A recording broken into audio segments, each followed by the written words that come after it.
For our second part of reading today, we're going to focus on the skill of making and confirming predictions.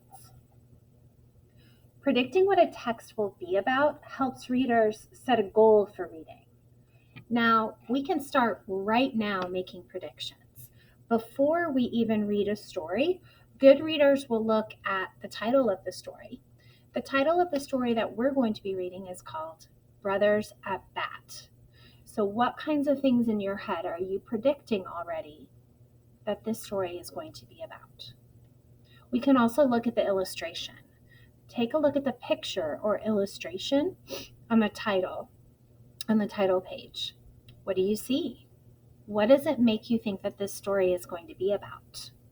And then we can predict that.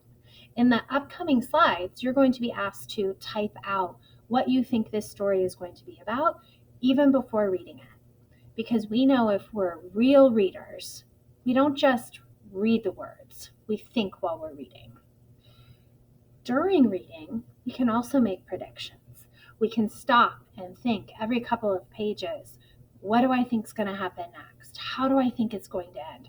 How are my characters going to solve their problem in the end? And then after reading, it's always a good idea to confirm and think about, was I right? Was I wrong? And even if you get a prediction incorrect, let's say, that doesn't mean you're a bad reader. In fact, it might mean that the story is just really well written.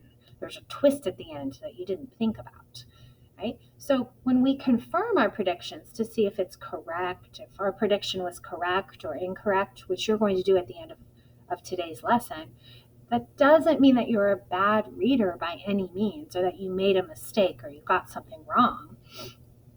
It just means that the author chose to end it in a different way. The important part here is that we're thinking while we're reading. We're really listening to the words. We're looking at the pictures. We're seeing hints that the author gives us. And we're thinking about, what do I think is going to happen next to my characters? So click to the next page, and I'm going to give you some background knowledge about this story, about the author, and also just a little bit of background about this story. Then you're going to be asked to open to a new tab and listen to the story Brothers at Bat as you make predictions throughout. I hope you enjoy the story.